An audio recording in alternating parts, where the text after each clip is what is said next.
ഹബീബായ നബി തങ്ങൾ പറയുന്നു, ഞാൻ വരുന്നത് അന്ത്യനാളിന്റെ കൊടുങ്കാറ്റിന്റെ മുന്നോടിയായ ഒരു ചെറിയ മന്ദമാരുതൻ പോലെയാണ്. കാറ്റ് തുടങ്ങുന്നത് എന്നിലൂടെയാണ്. അവിടെ നിന്നാണ് ലോകാവസാനത്തിന്റെ കാറ്റ് കൊടുങ്കാറ്റായി വരാൻ പോകുന്നത്. ഞാൻ അന്ത്യനാളിന്റെ മന്ദമാരുതനായിട്ട് നിയോഗിക്കപ്പെട്ട നബിയാണെന്ന് ഹബീബുനാ റസൂലുള്ളാഹ് സ്വല്ലല്ലാഹു അലൈഹി വസല്ലം. അതുകൊണ്ട് നബിതങ്ങൾ അന്ത്യനാളിനോടടുക്കുമ്പോൾ, മുസ്ലിമീങ്ങൾ ലോകാവസാനത്തോടടുക്കുമ്പോൾ എന്തെല്ലാം സംഭവിക്കുമെന്ന് പറഞ്ഞു തന്നു. ഫിതനുൻ കഖിതഇൽ ലൈലിൽ മുദ്ലിം യുസ്ബിഹു الرجل مؤمنا ويمسي كافرا ويمسي مؤمنا ويصبح كافرا.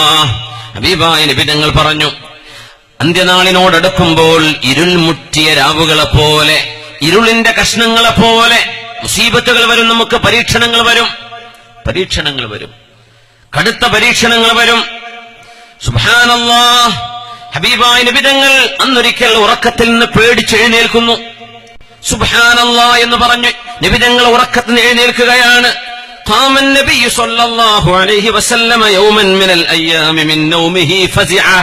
പേടിച്ചുകൊണ്ട് നബി തങ്ങൾ ഉറക്കത്തിൽ നിന്ന് എഴുന്നേറ്റു. ആദ്യം പറഞ്ഞ വാക്ക് സുബ്ഹാനല്ലാഹ്, സുബ്ഹാനല്ലാഹ്. മാദാ അൻസലല്ലാഹു മിനൽ ഫിതൻ. എന്തൊക്കെയാണ് ഫിത്നകൾ, എന്തൊക്കെ പരീക്ഷണങ്ങളാണ് അല്ലാഹു ഭൂമിയിലേക്ക് ഇറക്കിയിരിക്കുന്നത് എന്ന് ഹബീബുനാ റസൂലുള്ളാഹ് സ്വല്ലല്ലാഹു അലൈഹി വസല്ലം പേടിച്ച് സ്വപ്നം കണ്ട് നബി തങ്ങൾ എഴുന്നേറ്റിരുന്നു. നബി തങ്ങളുടെ സ്വപ്നം വഹിയാണ്, നമ്മുടെ സ്വപ്നം പോലെയല്ല. ഇന്നമാ തനാമു ഐനായ വലാ യനാമു ഖൽബി. എന്റെ കണ്ണുകളാണ് ഉറങ്ങുന്നത്, എന്റെ ഹൃദയം ഉറങ്ങുകയില്ല എന്ന് നബിയുനാ റസൂലുള്ളാഹ്. വകദാലികൽ അംബിയാ. പ്രവാചകന്മാർ മുഴുവനും അങ്ങനെയാണ്. അംബിയാഇന്റെ സ്വപ്നം അത് വഹ്യാണ്, അല്ലാഹു നൽകുന്ന ദിവ്യബോധനമാണ്. മാദാ അൻസലല്ലാഹു മിനൽ ഫിതൻ. എന്തൊക്കെ ഫിത്നകളാണ് ഉണ്ടാകുന്നത്. എന്നിട്ട് ഹബീബായ നബി തങ്ങൾ പറഞ്ഞു, മയ്യൂഖിദു സവാഹിബൽ ഹുജുറാത്തി കയ്യുസല്ലീന. ആരാണ് എന്റെ ഭാര്യമാരുടെ വീടുകളിൽ ചെന്ന് ഒന്ന് എഴുന്നേറ്റ് പാതിരാവിൽ നിസ്കരിക്കാൻ ആരാണ് അവരെ ഒന്ന് ഉണർത്തുന്നത്? ഫിത്നകൾ ഇറങ്ങിക്കഴിഞ്ഞു, പരീക്ഷണങ്ങൾ ഒന്നൊന്നായി ഭൂമിയിലേക്ക് വരാൻ പോവുകയാണ്. അതുകൊണ്ട് എന്റെ ഭാര്യമാരോട് തൊട്ടരികത്തെ വീടുകളിലേക്ക് ചെന്നിട്ട് അവരെക്കൊന്ന് ഉണർത്തിയിട്ട് നിസ്കരിപ്പിക്കാൻ ആരാണുള്ളത്? ഫിത്നകൾ വരുമ്പോൾ നമ്മൾ അല്ലാഹുവിലേക്ക് അടുക്കുകയാണ് വേണ്ടത്. അത് ഖിയാമത്തിന്റെ അടയാളാന്നുകൊണ്ട് മൂക്കറ്റം കുടിക്കുക, അങ്ങനെയല്ല.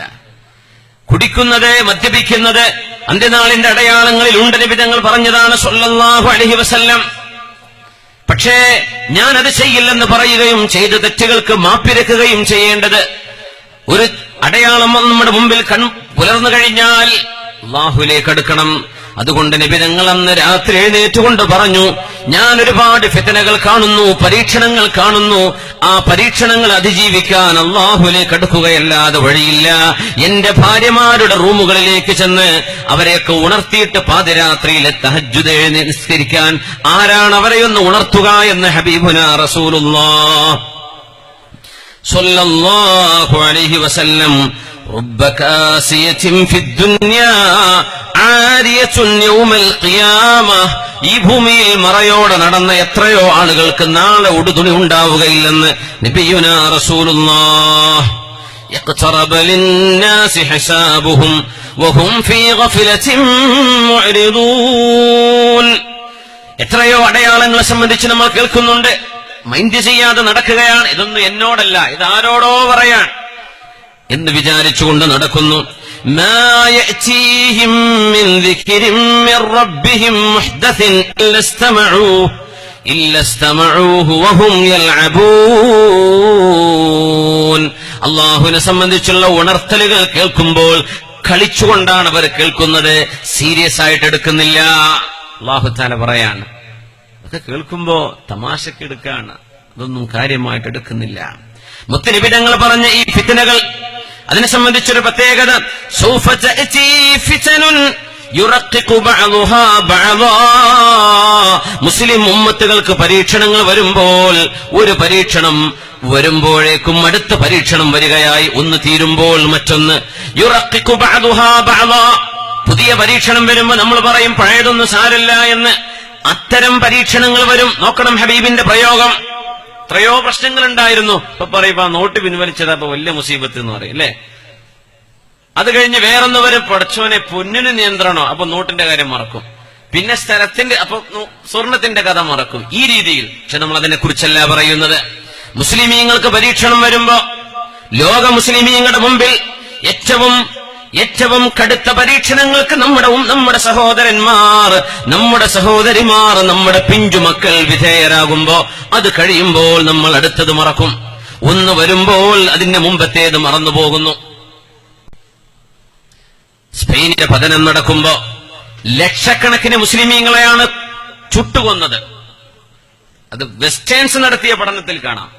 പടിഞ്ഞാറുകാരായ സാമൂഹിക ശാസ്ത്രകാരന്മാർ അല്ലെങ്കിൽ ഹിസ്റ്റോറിയൻസ് അവര് പഠിച്ചു, സ്പെയിനിൽ മുസ്ലിമീങ്ങളെ കൊന്നുകളഞ്ഞതിന്റെ ശേഷം അവിടുത്തെ കുരിശുകാബാലികന്മാരായ ആളുകൾ മുസ്ലിമീങ്ങളെ വേവിച്ച് തിന്നിട്ടുണ്ട്. ബ്രിട്ടീഷുകാർ എഴുതിയ ചരിത്രത്തിലുണ്ടത്.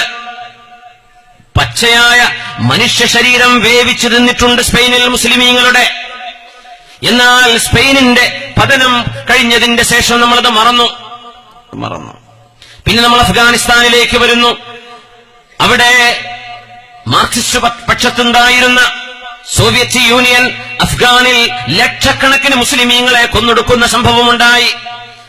ഏതാനും വാർത്തകളായി ലക്ഷക്കണക്കിന് ആളുകൾ മരിച്ചു വീണു.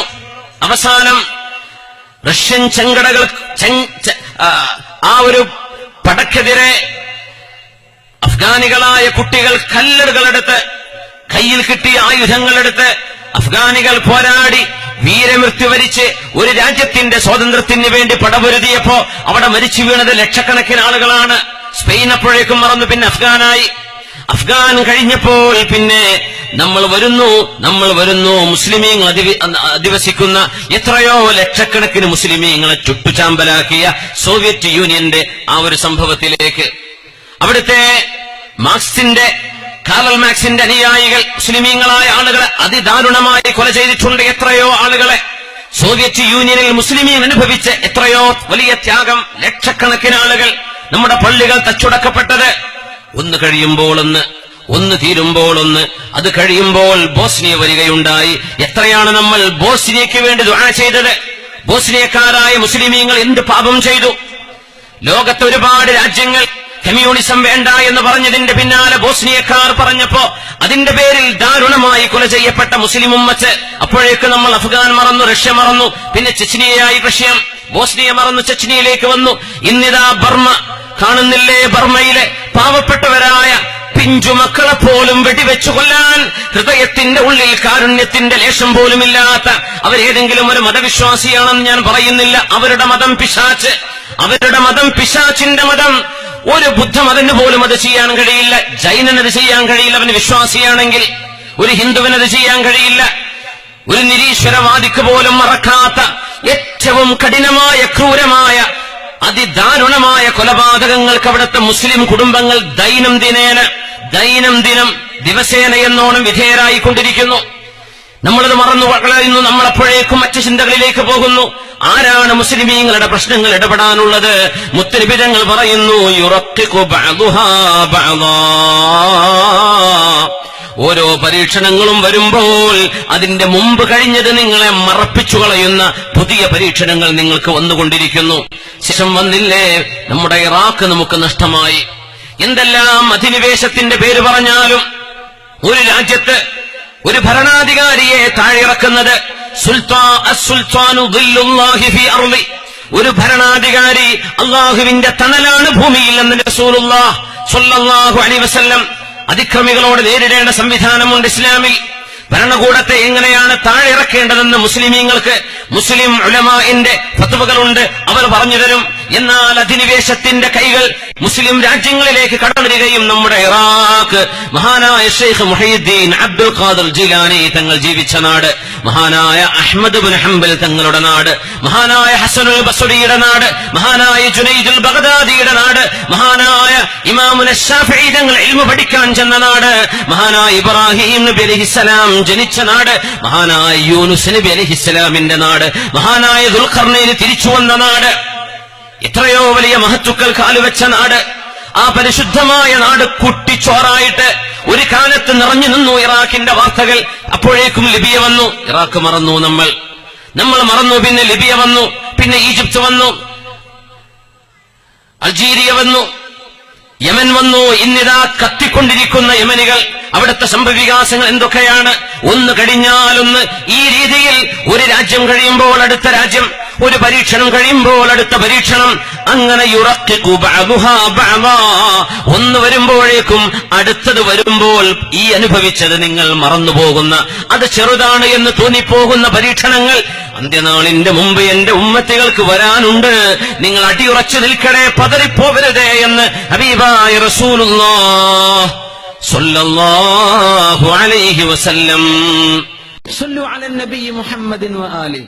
اللهم صل على سيدنا محمد وعلى آل سيدنا محمد وبارك وسلم عليه. اللهم صل على سيدنا محمد وعلى آل سيدنا محمد وبارك وسلم عليه. ഒരുപാട് സ്വലാത്ത് നമ്മുടെ ഹബീബിന്റെ ഹളറത്തിലേക്ക് എത്തും. അള്ളാഹു എത്തിച്ചു കൊടുക്കട്ടെ, അവിടുത്തെ അള്ളാഹു സന്തോഷിപ്പിക്കട്ടെ.